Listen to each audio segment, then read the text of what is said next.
Oh man, story time. We're looking back to 2017 and 2018. And well, I guess it originally starts in 2016. Don't know how I fumbled my words there. But I remember I just got done doing a poetry tour, and I had married my wife, and I told her I would do anything necessary to make sure that we are taken care of. So I quit doing poetry full time, and I said I'm going to focus up to make sure we got health insurance, that we got a steady paycheck, but most importantly, that I spend a majority of my time building our marriage our first year. This is in the year 2017. So I became a teacher. Spent a lot of time at home, building a beautiful, wonderful foundation for the marriage that my wife and I have today. And inevitably what ends up coming about is, this is also the year I try out for America's Got Talent. Whole nother story for a whole nother day. I don't make it, but I tell her, you know what? I think I want to go back to doing spoken word full time. And she says, if you can provide for us and ensure that we'll be good, then I'm good with it. All these motorcycles in the back. But what ends up happening is I knew that I had a project I wanted to do called 0-25 because I was turning 25 that year, and it was my life in summation from 0 to 25, and I knew that it was the project that was on my heart, and I never ended up making it. I ended up making a project that far exceeded my expectations called Deficiencies: A Tale from My Dark Side. If you haven't listened to it, I would say it's a piece of work that I'm extremely proud of.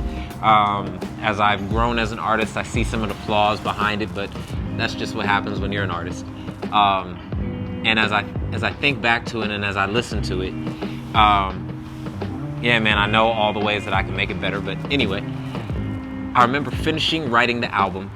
I made the album, and then it was time to actually go out and do the process of getting myself booked for enough tour dates that I could supply my wife, myself, and our household with everything that we would need financially, and all that jazz. And so, y'all, for the next 6 months, while I was even still working at my teaching job, I was out making phone calls, sending emails 5 days a week for 6 months. I had sent out over 12,000 emails. I made over 6,000 phone calls. I formulated a press kit that, was all-encompassing to everything that I was trying to do. I had pre-recorded stuff to be able to send ahead of time. I learned and developed the professionalism necessary to be able to go out and do what I wanted to do, which was to be a professional artist. And it was in that season of growth that prepared me and set me up to be able to go on America's Got Talent and do what I do today.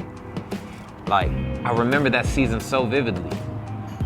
I ended up doing 150 shows over the course of 10 months, on average 15 shows a month. I went to places like New Zealand, Canada, Mexico, 36 states around the country. And the craziest part about all of it was I didn't have a manager. I didn't have anybody booking me. I was on my own. I had to do it all by myself. And it was so ridiculously difficult. But I embraced it, and I braved that challenge because I knew what was going to come from it.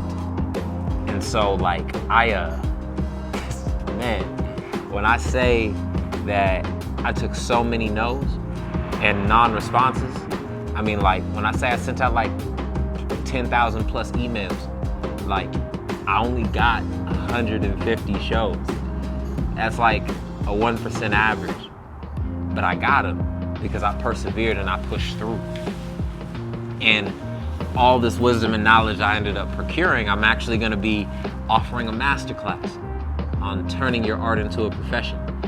And if that is a task you would love to endure, then please keep your eyes and ears out, because I'm going to be sharing all that I learned in a 10-week course. Once a week we will meet. It's 10 sessions. You'll find out when, as soon as I drop the trailer for it. But in the story time, I want you guys to understand the level of dedication it takes to commit to 10,000 plus emails, 6,000 plus phone calls. Imagine how much time I gave, how much time I sacrificed with other stuff that I could have been doing, time that I could have been spending doing other stuff. But I put it here because I knew it was worth investing in. I knew that I was worth investing in. So whatever dream you have, it's not just a dream, it's you. It's who you envision your future self being. So are you worth investing in? The only person who can determine that is you. Because at the end of the day, the person who has to put in the biggest investment is yourself. So are you worth it? Are you worth the time, the effort, and the energy required? I'd say so. But, I mean, at the end of the day, who am I anyway? Love.